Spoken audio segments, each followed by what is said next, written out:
ሰላም ሰላም፣ እንዴት አደራችሁ? ውድ የዓለምነሽ ዩቲዩብ ቻናል ተከታታይ እህት ወንድሞቼ፣ እናት አባቶቼ፣ የሰው ዘር በሙሉ እንዴት ናችሁ? ሰላም ናችሁ? እኔ ጋር አለሁ እግዚአብሔር ይመስገን። እንግዲህ እንኳን አደረሳችሁ ለአባታችን ለአቡነ ተክለ ሃይማኖት አቡነ ተክለ ሃይማኖት ጻድቁ አባቴ እንግዲህ ከክፉ ነገር ጠብቆ በሰላም በፍቅር በደስታ ለሀገራችን መሬት ለኢትዮጵያ ምድር እያበቃን ዘንድ እንማጸነዋለን። እንዴት ናችሁ? ሰላም ናችሁ ወይ እያልኩኝ እንዴት ናችሁ? እንዴት ናችሁ? እኔ ጋር ደህና ነኝ፣ እግዚአብሔር ይመስገን። እግዚአብሔር የተመሰገነ ይሁን። የድንግል ማርያም ልጅ የተመሰገነ የተከበረ የተወደሰ የተቀደሰ ይሁን። እሱ ፈቅዶና ወዶ ወደዚች ምድር ያመጣን አምላካችን መድኃኒታችን ኢየሱስ ክርስቶስ የድንግል ማርያም ልጅ እሱ ፈልጎ እና ወዶ እናቱን እናታችን አላደረገልን ለእሱ ክብር ምስጋና ይገባዋል። እንግዲህ የምንላችሁ ፈልጌ ነው። እኔ አንዳንድ ነገር ሳይ ማለት ነው ትርትር ብዬ ምስቅበትም አለኝ ማስቅበትም አንዳንድ ነገር ማስቅበትም ነገር አለኝ እውነት ለመናገር ማለት ነው። ዛሬ ቅድም እያጸዳሁ በቃ እንደዚህ ከል እያልኩ እያጸዳሁ እያለ የማንን እንትን አያለው የናሂንና የውብዬን ቪዲዮ መጣልኝና ፔሎ ለብሳ ምናምን የሆነች ልጅ ኪራ ይዞ ይመጣል። እኔ ደግሞ ማርያም ኪራ ሊያገባ ነው እንዴ ብዬ ስል ውብዬ ናሂ ይላል። ማርያም ሰይጣን ግን በሰው ላይ እንዴት እንደሚጫወት አያችሁት? ድንግል ምስክሬቱን በጣም ነው ያዘንኩለት።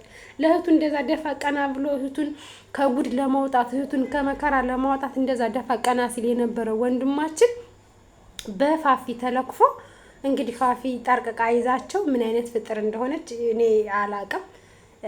እና ኪራንም ያው ግማሹ 50 ነው ወደ እብደት እየወሰደው ነው ማለት ይቻላል። እውነት ለመናገር በጣም የሚከብድ ነገር ነውና ናሂ ልበስ እናውጣ። ለአንተ የምትመች ፋፊ ናት። የእናቱ ልጅ እህቱን ትተህ ፋፊ ናት ለአንተ የምትመችህ እያለ እየለመነ ልብስ ተዘጋጅቶልሃል ለአንተ ብዬ ብዙ ወጪ አውጥቻለሁ። አዳራሹ ሰው ተሰብስቦ እኔ ምን ሰው እንደሰበሰበ ባላቅም እንግዲህ የተፋትታችኋል፣ ወረቀታችሁን ቀዳችኋል። እናቴ ትሙት እያየሁት አንዳንዴ በጣም ስለው ብዬ አዘንኩላት። በጣም አሳዘነችኝ እች ልጅ። ፈተናዋ ሲበዛ በጣም ምን ብዬ ልንገራችሁ? የሰው ልጅ ፈተናው ሲበዛ በጣም ይከብዳል። ፈተናችሁ አይብዛ፣ ማርያምን ፈተናችሁ በጣም አይብዛ። ደግሞ ክርስቶስ ያለ ፈተና ይችን ምድር አላስረከበንም። ምክንያቱም እኛ ፈተና የምንፈተነውን ብንወጣው ህዝች ምድር ላይ ገብተን እንደዚህ አንሰቃይም ነበር ማለት ነው። ምክንያቱም እናታችን አዳምና ሔዋን እናታችን ሔዋን ሰይጣን ፈትኗት ሰይጣን አታልሏት መንግስተ ሰማያትን ከእግዚአብሔር በላይ ትሆኛለሽ፣ እሱስ እንደዛ ይህችን ፍሬ አትብሉ ብሎ ያላችሁ ከሱ ጋር እኩል እንዳትሆኑ ብሎ ነው ብሎ ሰይጣን ሲያታላት የሰይጣን ወሬ እውነት መስሏት እንግዲህ የሰይጣን ምላስ ጣፋጭ ነው ብሎ ለሰማው ሰው ሰይጣን ሰርስሮ ነው የሚገባ። መተት ማለት እኔ ስላየሁት ነው። ምክንያቱም እኔ ስለደረሰብኝ ነው። ከሚገርማችሁ ማለት ነው መተት ክፉ ነው። እኔ እዚህ ጋር ቁንጫችን ማውጫ የለም። የገጠር ልጆች ድሮ ቁንጮ ነበር የምንለው እንደዚህ ክልል ብሎ የሚወጣው። ከሱ ጋር ፀጉሬ አያድግም። ለምን ሰው ሀገር እያለሁት ማለት ነው ፀጉሬን ቆርጠው ወስደው መትተውበታል። እና ፀጉሬ ራሴን በጣም ያመኛል። እንደውም አሁን እግዚአብሔር ይመስገን የቅዱሳን ዝክር ሰማለው፣ ጸበል ቀባለው፣ ብዙ ነገሮችን አደርጋለሁ። በቃ እመቤቴን ጠራታለሁ።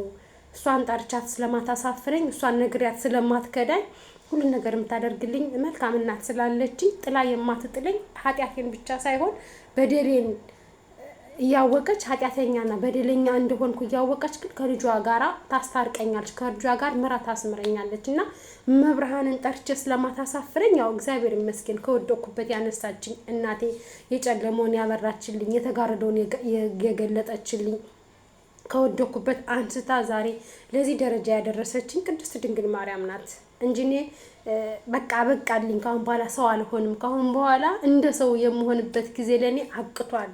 በቃ ተፈጸመ ብዬ ነበረ ከስደት ስመለስ እኔም ባሌም ባዶ እጃችን ስንመለስ በቃ ካሁን በኋላ እኛ ሰው አንሆንም። እኔና እሱም አብረን መኖር አንችልም። አንደኛ እኔ የድሃ ልጅ ነኝ፣ አባት የለኝም። እሱ የሀብታም ልጅ ነው፣ ቤተሰቦቹ አሉ፣ ይረዱታል። እንደገና ደግሞ የተማረ ሰው ነው፣ ዲግሪ ያለው ሰው ነው። ነገ ከነገ ወዲያ ስራ ፈልጎ ቢገባ ስራውን ይሰራል። እኔ ግን ምንም ስለሌለኝ በትምህርቴም ብዙም ስላልገፋሁበት ምንም ነገር ስለሌለኝ በቃ አብቅቶልኛል።